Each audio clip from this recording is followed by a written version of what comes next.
প্রবাসী কামলার বাচ্চা কামলা কিষ্টুপুরে পানিতে ধাওয়া গির্জায় ফেলাইতাছে, এই খবর কি তুই রাখস?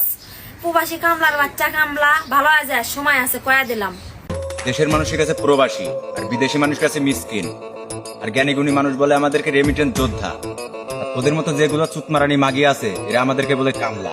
এখন আমরা কিন্তু আবার যেখানে সেখানে কামলা দিই না, ঠিক আছে? এখন তো নিচের জমি কত বিঘা? জায়গাটা পরিষ্কার আছে তো, নাকি জঙ্গলে ভরা? যদি জঙ্গলে ভরা থাকে তা পরিষ্কার করে নিস, কারণ আমরা প্রবাসীরা কিন্তু ওই সমস্ত জঙ্গল ঠঙ্গলে কিন্তু কামলা দিই না, ঠিক আছে? চুতমারানি মাগি।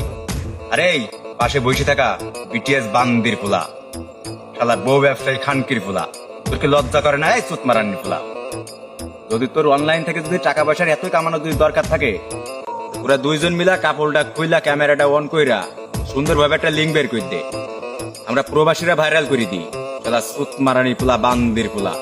একটা কথা বলি, কান খুলে শুনে রাখ, আমরা প্রবাসীরা আছি বইলা দুই মুঠা ভাত তোরা পেট ভরে খাইতে পারতেছিস, নাইলে তোদেরকে এইভাবে পুটকি মারা দিতে হতো। নেক্সট টাইমে যদি দেখছি প্রবাসীদের নিয়ে উল্টো পাল্টা কোনো ভয়েস দিছিস, তুই আর এই যে তোরে যে টেরা মার্কা বউ, গোয়া মারি একদম গোয়ার পাকেট একদম ঠাস করে ছিঁড়ে ফেলাবো। শালা চুতমারানি ফুলা, বান্দির ফুলা, নিকাল যা।